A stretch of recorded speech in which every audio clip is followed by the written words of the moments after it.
least. But yeah, I think the space pretty much covered how that game began and how it ended. Yeah. I mean, you mentioned it before that fight even happened. Like, maybe they shouldn't do it. They don't have the tools. Yeah. Let's jump into game 2. It's a brand new game, clean slate. Maybe this time it works out. And Akali is fearlessly banned. So that's a good thing for me. Jhin isn't, though. No. So that's a worrying thing for most others, myself sometimes included. Yeah. The Orianna ban here in trade for the Varus, and it's first pick for HANJIN, so Rumble and Pantheon. You imagine, once again, kind of saying, HANJIN, you got to ban the Pantheon, or we will take a trade. And it's, again, a vote of confidence for Kiin being able to pilot a lot of champions into Rumble well, and saying, if you want to make that trade happen, we will do it. But I think Bro will once again just ban Pantheon, and we'll see that. Oh, yeah, Karma this time again. Actually, it was what they did last time as well. Yeah, this time there's no Ezreal. So that's, one of the stronger duos at the Karma. So maybe you could have left that open. The Ashe is banned this time instead by Gen.G. And so now Rumble available, Pantheon available. I kind of personally would rather have Pantheon +1 than the Rumble. So I thought Gen.G would make that trade happen. Instead, they're going to give HANJIN BRION the opportunity to pick Pantheon here. See what their answer is going to be. Might just be a Lulu lane. As there's a lot of thought going into this for HANJIN, because they know that they're losing a lot of power in the bottom lane with this pick here in game 2. And they will not be able to get the Ryze with it, obviously. Well, at least not in this initial rotation. We'll see what Gen.G take, because they could potentially get both, but I would imagine not. Yeah. Yunara, Lulu, very strong here. Like I was saying before the Pantheon was locked. Thought they might just go Lulu and another pick instead. They're just going to leave the Lulu out. Yeah, and in this case, now you're kind of putting the pressure on the HANJIN BRION where they have to pick the Lulu, because if you don't pick Lulu, it's Yunara Lulu and it's Nocturne Lulu. So you have to play Lulu, essentially, which doesn't feel good to be forced into it. But if you play Ryze Lulu, at least you've got the mid-jungle combo. Yeah, I was so worried that Teddy was going to play a Lucian lane. And we were going to have Valdes copy pasta all over again. But it's instead going to be Lulu locked in. Is it Zeri Lulu? That would be such an interesting matchup. We so very rarely see that. That's my expectation if they're going to lock a scaling carry here right now. Instead, they're just going to leave it up to the second phase, and we'll grab the Ryze. So they have Ryze Pantheon. So it was expensive to grab the Nocturne here for Gen.G. They also don't end up getting that Lulu. We know what Chovy is going to play here, though. At least, I think statistically, that's what he's been doing in this matchup. The only thing is that Anivia Nocturne is not exactly... It's not a thing at all. The most common duo. But we knew he was going to do it. So yeah, that kind of ends up being the follow-up here. And this next phase, see what comes through in terms of bans, because AD carries that play well with Lulu, I think, are the main concern here for Gen.G. Like Zeri. Tristana. Like Tristana. Kind of could work well with Lulu. Did not expect it, though. Yeah, maybe that's some, interesting tech that we haven't seen all that much, at least on stage, where, Tristana, Lulu, you get a ton of people jumping in. Lulu's already good with the Pantheon. Maybe it's good into the Yunara in the lane. Nautilus would not have been fun into the Lulu in general, but at least then you get that hard engage alongside of the Nocturne, so they're going to take that away. We've seen so many bans on this Nautilus, and the Nautilus is not doing well, but people really rate it. It's very good into Zeri, so that could have been the thing, as Sivir will be banned away. Jarvan's gone. Has not been relevant, obviously, even if he was available, since both junglers are already locked in. But Sivir really strong with Lulu. So it's just Zeri, right? So what top lane picks are we looking for here? Casting won't have the opportunity to play Sion, obviously. Gnar is very safe. Gnar's definitely like the first thing on my list. Gets blind picked all the time. Seraphine. We did see Yunara Seraphine recently. You know what would be really interesting, too, is that this Anivia could technically be played as support here for Duro, but I don't think this is a matchup you really want to play it into the Lulu. Yeah, and we've seen Chovy play it so many times in the Ryze, as you were saying. There's that blind Gnar hover. Yeah, what a shock. Yeah. You and I just keep seeing these popular picks coming. Xayah was not really on my bingo card, but it is Teddy. And yes, the classic ranged Vayne answer to Gnar in the top lane. Casting looks very happy to play it. That was sarcasm. Yeah, I was going to say, he looks like he was told to play the exact opposite he of looks that like wolf. He is being told to play a champion that you may not have mastery of into the best top laner in the LCK. This works incredibly well with Lulu. So even though it hasn't found the success that its prio has indicated, people thought it was going to have so far this year of LCK, I do think it is very strong here. And now the final piece of the puzzle is, I don't think this is Anivia support, but what Duro will be playing into this Lulu. Blitzcrank with Yunara? I don't think so. I was thinking about it just because it's Duro, but I don't feel like this is a good angle. Alistar? This draft here for Gen.G, it feels like a lot of strong picks that don't necessarily work well together or into the enemy team composition. Like the blind Gnar, totally fine. Works great into Ambessa. That part, I'm like, all right, good. Anivia, counter pick to the Ryze. But you're playing into Pantheon Ryze. The Xayah is incredibly safe here. You're playing Alistar in a lane into the Lulu.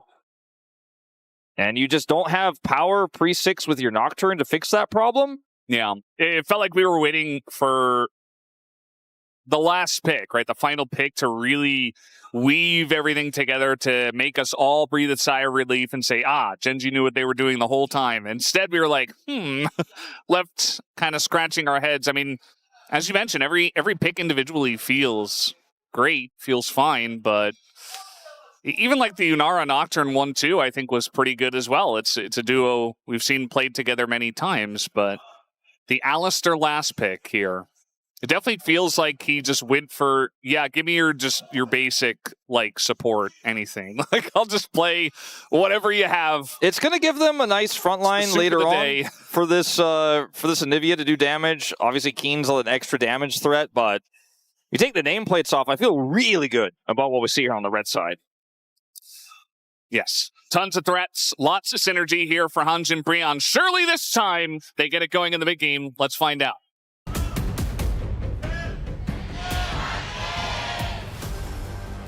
미니언들이 생성되었습니다.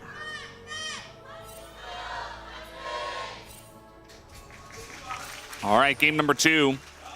And hoping that we make it to a game number 3. Although our second series of the day definitely could get a bit Fiesta-y, depending on how Life eSports are feeling, up against, of course, the DN Supers. Yeah, it's, I just don't even want to predict. I mean, I did predict because we had to. Part of our jobs, yes. Yeah.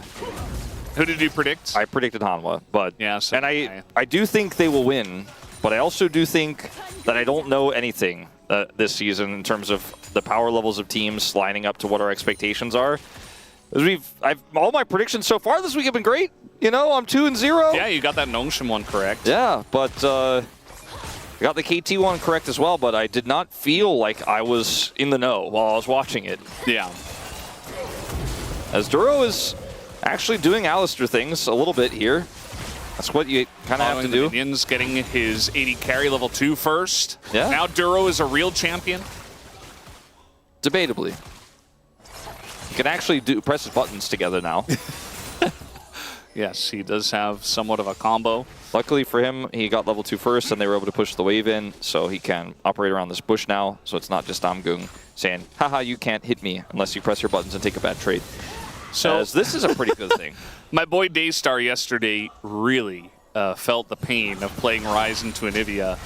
It's just not fun when you don't have flash and you get walled every time the jungler is there and you just die. It's not a great feeling, and Chovy was the first guy to do it, so... It does feel bad when you are Ryze, because you cannot just phase rush your way out of the problem. It takes too long. You've got to walk around the wall. Not to mention that Anivia is one of the other picks that can match the damage in team fights later on, depending on the placement of your ultimate. As Cannon's going to show up here pre-6. Uh-oh. Well, Teddy in a lot of trouble. He is just going to get stunned forever and accept his fate. First blood goes over to Canyon with a level 4 gank on the Nocturne. The timing, very sensible. He had just full cleared. I think Teddy should have known this was a possibility, and he just kind of got caught off guard. That's the Alistar headbutt angle. That's the end of it, you know, it's that simple. Teddy does not react quickly enough. Not much he could have done there, the position he was in. And that's that. So, big problem here. He buys a consolation call, heads back to lane. The angle here for Duro is really good. Like, this walk up for this minion, it's like, Duro's like, there's no way he actually walks up for this, right? And Teddy's like, I walk up for this. And Duro's like, well, I already had Canyon coming down, but this is free as hell. Yeah.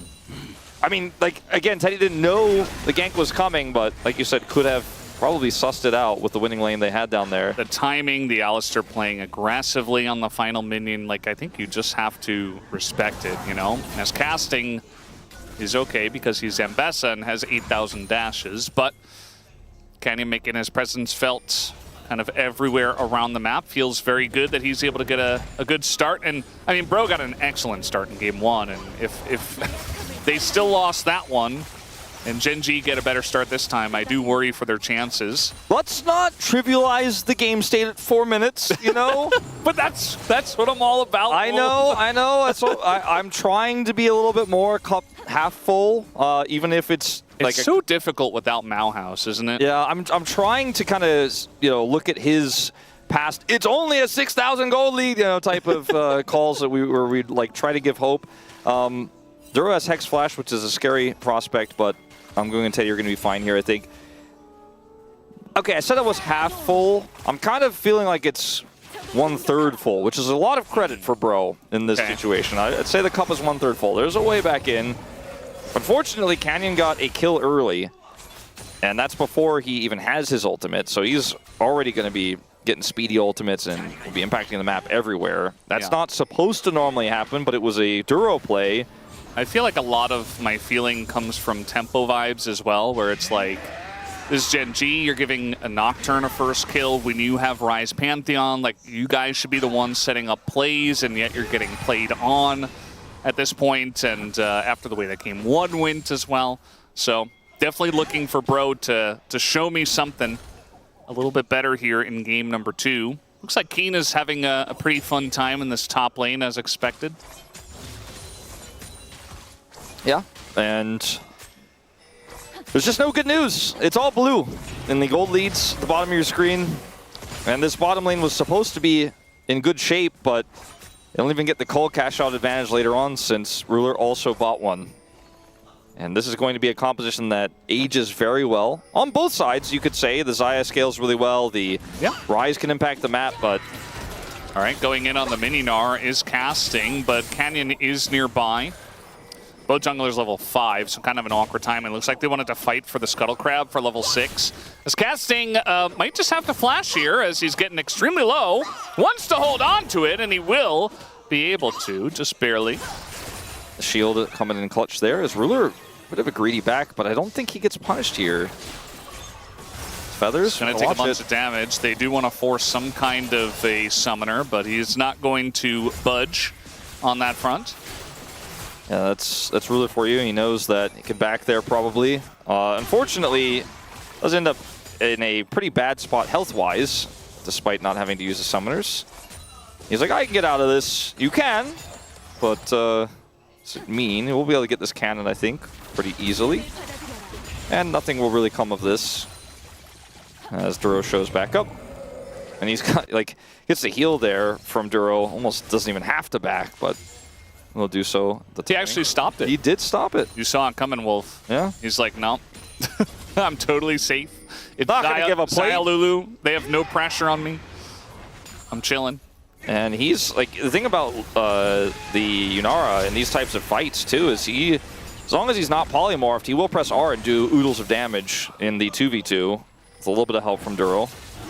So I don't think there's really anything Bro could have done. They are going to use that prio though to start this dragon. And Canyon is a little bit too far away. Duro's going to give vision for potential paranoia, but I don't think it's wise to commit. And they agree. So an earlier Infernal Drake will be on the cards here. And that, bro, is how you give up a dragon when you're not in position for it and you have other things going for you. There you go. This one, obviously, a very different situation with being the first Drake, but still. A lot of longswords on the Bro side. You notice that? A lot of longswords. They're very close together, too. They're kind of stacking there. Trying to build an Iron Throne on the top side. Yeah. Pretty It's like interesting. Just like it's quite wild to see. Yeah. Nothing related to the gameplay really at all, and quite normal when you're in that awkward spot where you have to buy the 3 longswords. Everybody's done it. But it just looks very funny. It's a lot of damage. Attack damage specifically. Yeah, and the swords are long. Trying to take the grubs here. This time it's Canyon grubs, not GIDEON grubs. GIDEON has ult, but they do not have prio in mid. Like, he and Loki could have just kind of leapfrogged their way into the pit. Especially with Lulu coming up. I kind of thought maybe they were going to make a play for this. Instead, they just give it up. I think part of it is because Kiin has so much prio on the top side that it's just not a fair fight. And casting is, you know, he got counterpicked, but he is pretty massively behind in CS right now. And I believe he got the counter pick, right? He had the opportunity to pick something like a Vayne, like a Kennen, something that could have done better. And then he put his hands on his head and said, "Oh no, I don't want to do this." And well, oh no, trying to set up the play. GIDEON is here. Gets the speed up. With double buff, just going to get ulted into the wall, and now Paranoia is coming up. We got a Realm Warp as well. Essentially just Loki trying to say you're not allowed to fight this, trying to take down Canyon. They're not going to be able to, though. There's all 3 members of Bro up here, not able to finish the job. Chovy's like, cool, more farm for me. I'm 20 CS up, by the way. I will take an additional plate, thank you. Yeah, you know, he did opt into this. I kind of forgot about that, actually. And also is not having a great time, and also missed the ultimate, which I think if he hits that ultimate, this gank from GIDEON works out, and they end up getting a big win. Instead, like, they triple down on it with the Realm Warp, and almost felt like I could hear from here, casting screen went, God, I hope Teddy and Namgung are also in that Realm Warp. Because that was just never going to be enough damage to kill Kiin, who doesn't even have to flash, by the way, to escape. And Chovy doesn't need to teleport to defend him. And same with Canyon as well. I mean, that was technically the first Paranoia of the game, so it's not like huge value, but you get in there, you make sure your Gnar is safe, and he kind of does his job in that manner, but not getting a kill or anything like that can be difficult, but they're going for Teddy. They're going to get the Feather Storm this time. Teddy does react on time. Yeah, the observers showcasing a lot of, not summoners, but a lot of ultimates, rather, are on cooldown here for Bro. Whereas the Paranoia is on an incredibly low cooldown, and it's just not a fight that Bro can take in that scrap down the bottom side. GIDEON couldn't ult in, and there's no Realm Warp for Loki, so global power is turned off for the moment for Bro. And HANJIN BRION really going to struggle to get through this mid-game now. They've got a lot of control vision in the river. They're going to have to just sit back and try to scale up here and hope that, you know, the compositional strengths they have can be enough here. They're only 2,000 gold behind to Mauhouse it, but yeah, I mean, Gen.G came back from a deficit of around that number last game. They even went up to, like, I think almost 4,000 down last game. And so it is possible. The weaknesses we saw in Gen.G's comp were in how the Nocturne was going to struggle early. Got first blood, by the way. And the Alistar, which wasn't going to have a good time in the lane, set up first blood, by the way. So I do think that Gen.G are in a pretty good spot now. You know, there was no issues with what this draft does later on with a lead early in our calculations. So that's kind of, you know, what's the opposite of optimism? Pessimism? I don't know. There's not supposed to. It's not supposed to be a thing. Bregativity. Bregativity. Yeah. So it's only supposed to be positive things. Bregativity is not real. Yeah, it doesn't quite work. So maybe I just need to look into reshaping my viewpoint of this game state. We need some professional help with these puns. Maybe D-Gon can help us out. Yeah, can D-Gon draw something quickly to give me inspiration? I want him to draw it because then otherwise I don't want him to be talking as he get his microphone on. There's going to be a bunch of people running around back then and trying to get him mic'd up properly. And just draw something inspiring for us, D-Gon. You've got 20 minutes before Bro potentially gets 2-0'd here to give us the reason why. This is a good thing for Bro. Teddy's going to cash his cull out and 3 more minions, so he'll put a significant dent in the deficit there. This is not great for Bro, but they already got the first dragon, so it's not 2 Drakes for Gen.G. Right? Yeah. Well, it's not double dragon this time. It is Cloud Soul, which is very good for a lot of the members on the Rift.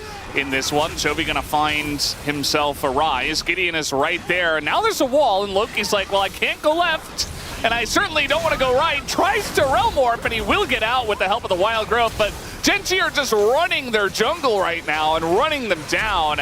Even Gideon gonna have to flash out of this one. So 3 summoners gained, 2 ultimates, and Chovy's just like, well, back to business as usual, and kill those red dots on the minimap and try to get some more plate gold. Back to it. Back to it then. Okay, we have a couple of good ones. No Brope. Okay. Like, no hope, yeah. Houston, we have a problem. A problem, yeah. A problem? Yes. Maybe he's British. Ox would probably say it like that. Problem? Problem. Yeah. Yeah, D-Gon's trying to say no problemo right now, but... Duro's here. He's trying to make a play here on the casting, who does have flash. Tries to call the bluff and flash him, but now they've pushed very far. Kiin flashes to the bush. I think eventually he just gets rooted and killed. His casting goes in, and Loki picks that one up. Teddy at least forced to barrier and feather storm against just Ruler. Ruler, who didn't use Sums, who almost won a 1v2. Yeah. That's not... That's not how that's possible. Good news. The good news is they killed the Gnar on the top side. It's a 1-to-1 kill score. Don't look at the gold leads in any of these lanes. Just look at the kills. 1-to-1, dead even game. That's what a lot of my non-esports friends say. Like, so that's what I should read on the scoreboard, right? So it's like basically the team with more is winning. Sometimes. Yesterday people were losing their mind in chat when you guys were talking about how, like, it's crazy they don't have a gold lead for, like, the majority of that game. Yeah. They're like, how is this possible? It's like 11-5 in the kills. This can't be. Yeah, it turns out there are more than one way to get gold. More than one ways. There's more than one way. Anyway. You made your way. Yeah, I made my way through that. You found your way at the end of the day. Yeah, just like Slayer's Boxer, I'm a man of one way. All right. That's going to be Herald. I have commentated too many games like this week already. It's putting a number on me, Valdes. Yeah. And it's day 2 of this week. Sometimes that's the way it goes. Namgung does not have flash, and so he's forced to wild growth himself, and that's going to mean Loki has to flash away. They don't get any kills, but again, as we've been talking about, you can get gold in many other ways. They're going to get that top turret, and Kiin is Mega Gnar on, a ward is Gideon, so that's not going to work. So the whole turret's going to go down the top lane to Chovy. He's 0-0-0, classically 1,300 gold ahead. He did get the counter pick, which we all saw coming about 2,000 miles away. Again, by the way, different player, different role. Same story. Yeah. He's out of mana. Can they do anything to him? No. His walls have been very good into the Ryze so far, even though Loki hasn't died yet. He struggled to phase rush his way out of there. And maybe a trap is being set. Duro's on this ward, but Pantheon's coming down, ult in 6. But guess what? Canyon's already here. He doesn't have paranoia, but I still don't advise this, bro. Casting is going to get ulted into the wall. Looked like Kiin was very ready for that. Namgung again just kind of has to back away. This is into Mega Gnar. They're trying to take down Kiin. But Kennen is here. It does not matter, as Kiin is going to go down, and the Rift Herald's going to hit her head on the wall immediately. And so, bro, finally, they get something going here. They weren't able to play all together there, Gen.G, so Kiin gets isolated, gets killed by Casting's ult. Phase rush to this. Well, yeah, he's dead. And he doesn't have flash, remember, he used it in the top lane, so another nice wall from Chovy. Yeah, I mean, it doesn't really get nicer than that, does it? Where it almost feels like it shouldn't have happened that way. It's like those Trundle pillars you see sometimes where you're like, damn, I guess he really got him. Yeah. It didn't look like he got him, but he is definitely dead, and there's nothing he can do now. Terrain, very powerful when your opponent doesn't have the ability to cross it. I know I'm doing a little like John Madden right now, but saying the obvious in a after the fact kind of way, but this game is, I want to see a world where Bro could come back. I mean, they've got even kills still. This is Kiin going in a bit too deep with his hop here, and also Duro can't join, right? Because Namgung's in the way, trying to kind of taxi his way through with Namgung, and then Canyon's like, I don't really get any value out of Paranoia here, I'm not going to commit, and they just opt to cancel the whole situation as Teddy is also coming down. He doesn't want to charge that Herald in or he would have died. Yeah, we're walling. Yeah, casting out walled again. He's stuck against two walls, and he has nowhere to go, even as Ambessa. No flash either, so he's just dead.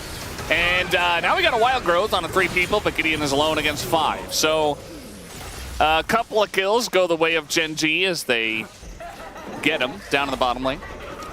Yeah, in a lot of other games, walling can get you banned. It's illegal. In fact, walling as Anivia to mess up minion pathing could have gotten you banned once upon a time. But walling the way Chovy is doing it just looks like an architect, you know? He looks like he'd build a tight wall in StarCraft Brood War. No Zergly's getting through. Yeah. No Ryze getting through in this game. No Ambessa getting through. He's had one of the most impressive 1-0-2 Anivia games that we've ever seen. And this is the first one. It's like, I got this Cloud Rift. That's disgusting. That's so gross. That was a crow. What is that? Another one, by What the is way. that damage? Chovy flashes. He's so dead. He has egg. He does have egg, but the rest of the team is a little too low and nobody else is there. So it's going to be the shutdown going to GIDEON. All right, please show the other wall on the casting, though. I want to see that one again, too. It might not, because the moment has passed, but that was that wall, the angle, like it like basically went from the inside of the wall to push him down. As oh, they're going in on a GIDEON, no flash on him, and yeah, eventually he just dies. Nowhere really to go, just gets caught by a lot of CC. Maybe you were right when you assessed the game state at 4 minutes. Maybe I should have listened. Maybe I should have just said, you know what? Guess we'll call it a day. I don't have anything for you guys. I don't, you know, there's cup half full, there's cup third full, and then there's like, maybe there's a drop in the cup? But I think people would call me out if I said that in this particular case. You know, I've got my integrity to think of. Yeah, it's kind of like when you do the dishes and they've been drying for a while, but there's still like a tiny little bit left on the cup. Yeah, you like get your drying rack or your drying rag, and you're like, just tap this real quick and put it away because I got other stuff to do. I'm not going to come back later and watch it dry. Yeah. The worst is when you get the water spot, and then you get accused of not properly washing the dishes, or someone comes over to your house. Yeah, that's one of my biggest pet peeves when someone comes over and you've got like on a spoon or on a cup or something, there's just a water spot there, and someone's like, oh, I think this isn't clean. And I'm like, it's a water spot, relax. Do you tell them that? You're like, it's a water spot? You let them know? No, I immediately cave and go, oh, I'm sorry, I'll get you another one. My bad. But inside, you're like... But inside, I'm like, you will not be coming back to my house. I can tell you don't do the dishes. Yeah. I can tell you don't put the dishes away. Well, there was a time when we used to go to Wolf's house. Good times. It was fun. Good times. Trying to set up a play on a Namgung, and again, the wall is good, but the follow-up was not there. He makes the wall look like a reverse shockwave. Like, he puts it in the center and pushes you out from it. It's crazy. It's absolutely insane. And now they're just sieging up without Baron, this inner turret. And Bro are waiting for an opportunity. A opportunity, perhaps. Yeah. I hope Dagon is not feeling too melon brawly. Thank you for that one. They're trying to get in on the ruler now, who's just going to ult away. And now they got Duro in the front line and playing this one front to back. In goes Canyon. A nice ult here from Casting to get into the back line. I say that, but immediately he just dies. So maybe not the best of ults we've ever seen. Follow up from Duro just to die. But the stun does go in onto Gideon, so that's a trade of kills. And now Namgung might be following up here. Lots of damage going in from Chovy, but not quite able to finish him off. He escaped both times despite the wall. I want to point out the previous wall before that one, though, where it was another really impressive wall by Chovy, where he walled out Ruler, who's 5-0 and 2, to make sure he's more likely to get a unanimous POM. He really has thought of everything. Stay away, Ruler. This is my game. I had a 4,000 gold lead on this year. It was all about me. I have an insane farm lead. As, yeah, this is, it looks like maybe an overextension here because everyone's kind of split up. Like, Chovy completes his back, but he has TP. So, watch Ruler. Chovy says, my game, baby. Nice ult, but, so, you know, I don't think you're the main character tonight. Sorry. And then, yeah, Gideon dies. And then Namgung almost dies, which is pretty insane. Chovy, he's pretty good. It does feel like, you know, what you were leading into when we started the day of usually when a team like this loses a series where they are favored, they come back with a vengeance. Chovy specifically looks like he is quite vengeful today. Yeah, he didn't look all too happy, to be honest, when I saw him in his seat, and maybe he was just really focused on making sure they got the win tonight.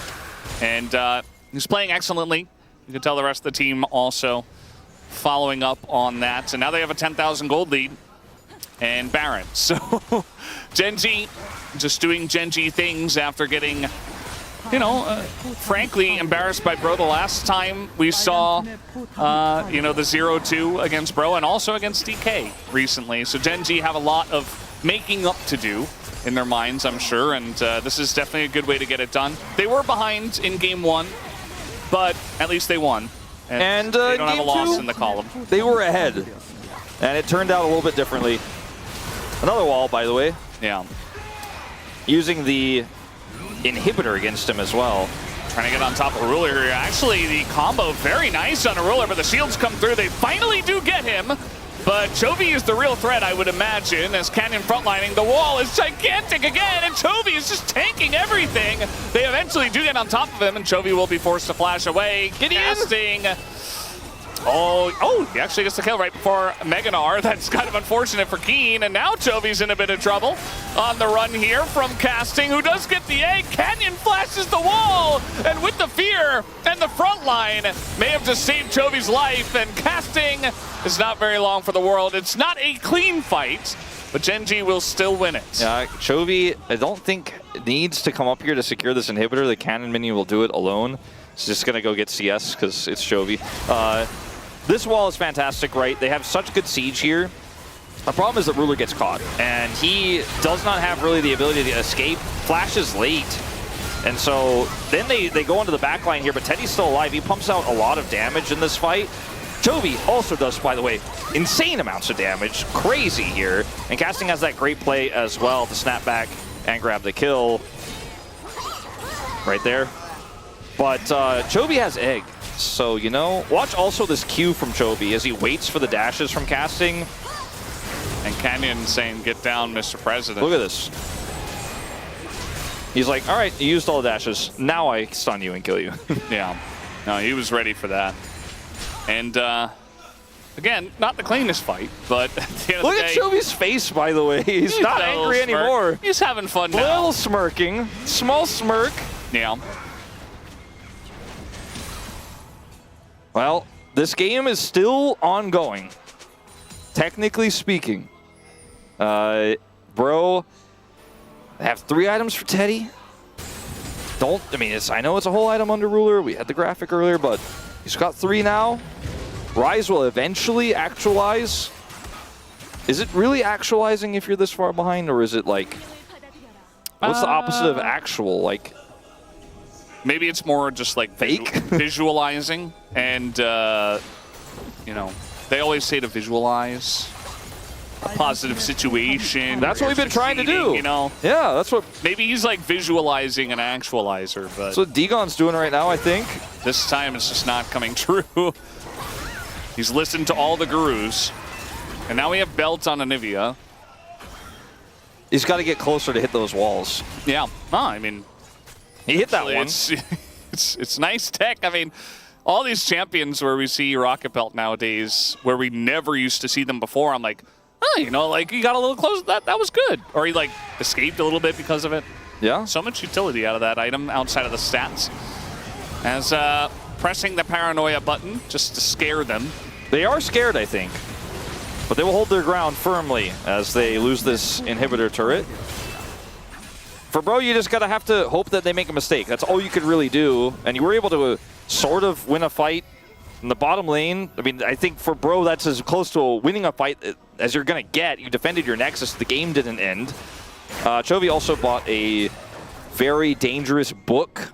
Randuin's, like, put cover, no, stop all those items from coming on the left side of the screen. It's like, there's also this, this is bad. Also, Chovy has 23,000 damage. All right, look, we're trying to be positive over here. We're trying to be positive, bring the positivity. Yeah. That's what we're trying to do, production. Can we change the tone a little bit? Come on. They're not on the same page with us, unfortunately, today. Usually they are. Here's the Rocket Belt synergy, this time the wall. Is that the first wall he's missed this game? Feels like it. First one we've seen at least front and center. Well, he went for it very aggressively. We got a Realm Warp this time. That's right on top of Duro. They are trying to isolate Ruler from Chovy, as now Chovy going to put down a wall on the other side, and he does get ulted by casting. Meanwhile, Ruler takes out Loki, and then Ruler takes out casting, and Kiin is just keeping everybody else busy. So at the end of the day, a lot utilized to try to get on top of Ruler, but then it was Chovy, and it was a little bit split.